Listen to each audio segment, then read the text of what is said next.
Hi friends, வணக்கம் and welcome to my channel. நான் உங்கள் லதா சண்முகம். நம்ம சேனலை சப்ஸ்கிரைப் பண்ணாதவங்க சப்ஸ்கிரைப் பண்ணிக்கோங்க. மேலும் பெல் பட்டனை கிளிக் பண்ணிக்கோங்க. அப்போ தான் அடுத்தடுத்த வீடியோஸ் உங்கள் நோட்டிஃபிகேஷன்ஸில் காமிக்கும். வாங்க வீடியோக்குள்ளே போகலாம். இந்த வீடியோவில் மாம்பழம், அதுக்கப்புறம் நான் சமைச்ச லன்ச் என்னன்றதை தான் இந்த வீடியோவில் நம்ம பார்க்க போகிறோம். மாம்பழம் பார்த்தோன்னா, எங்கள் அப்பா அப்பாவோட ஃப்ரெண்டு வீட்டில் பறிச்சுட்டு வந்திருந்தாங்க.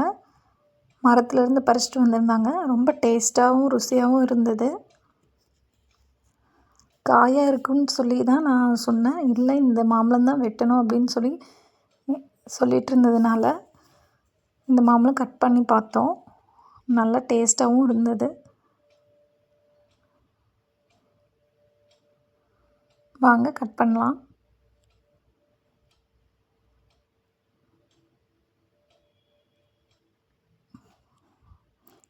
ஒரு கையில் தான் கட் பண்ணேன். கேமரா ஒரு கையில் மொபைல் வச்சு ரெக்கார்ட் பண்ணிகிட்டு இருந்ததுனால சரியாக கட் பண்ண முடியல.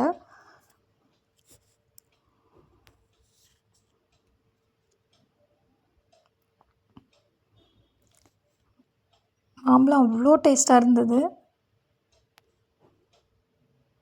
எந்த கெமிக்கல்ஸுமே ஆட் பண்ணாமல் மரத்துலேருந்து வந்தால் ரொம்ப ருசியாக இருக்குன்னு சொல்லுவாங்க. அதே மாதிரி தான் இருந்தது. ரொம்ப ரொம்ப பிடிச்சிருந்தது மாம்பழம் டேஸ்ட்டு.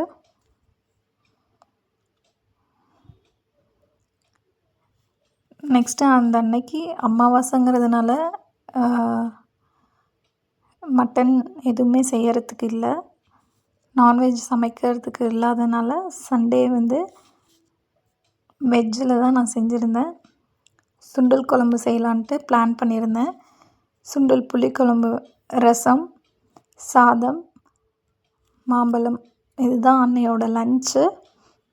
அமாவாசைங்கிறதுனால நான்வெஜ் கட்டை. ஸோ இதையவே நம்ம ட்ரை பண்ணலான்ட்டு நான் புளிக்குழம்பு வச்சுக்கிட்டேன்.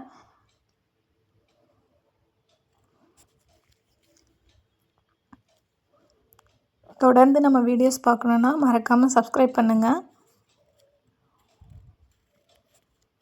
இந்த வீடியோ உங்களுக்கு பிடிச்சிருக்குன்னு நான் நினைக்கிறேன். நன்றி. மீண்டும் இன்னொரு வீடியோவில் சந்திக்கலாம். வணக்கம்.